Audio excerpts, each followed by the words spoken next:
Every night, at exactly 11:45 p.m., a single warm light would glow from the top window of a small house on Maple Street. Most people never noticed it, but one person did.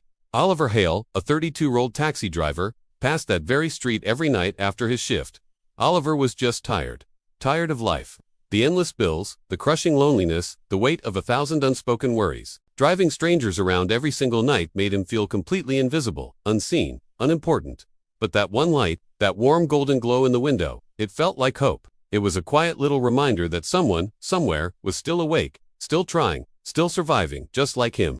One night, after dropping off his last passenger, Oliver couldn't resist. He parked his taxi around the corner and just stared at that glowing window. He whispered to himself, "It must feel nice to have a light when everything else feels so dark." But the next evening, the light didn't turn on. The window was dark. And the day after that, and the next.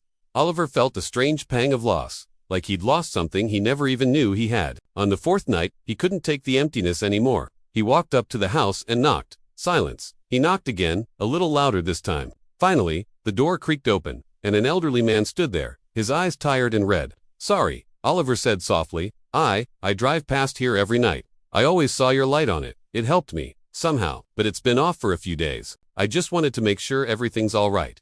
The old man stared at him. Surprised, after a long moment, he stepped aside and whispered, "That light. That belonged to my wife. She used to sit at that window and read every single night. She passed away last week." Oliver felt the air leave his lungs. The old man continued, his voice cracking, "I turned on that lamp for the last time on the night she died. Then, I just couldn't bring myself to do it anymore." Oliver lowered his head. "I'm so sorry," he managed to say. The old man just nodded. "She always believed her little light made the world a softer place," he murmured, "even if no one ever noticed." Oliver swallowed hard, fighting back tears. "I noticed," he said quietly, "I noticed. And it kept me going." The old man looked at him. Really looked at him for the first time. Then, with trembling fingers, he reached over and turned the lamp on.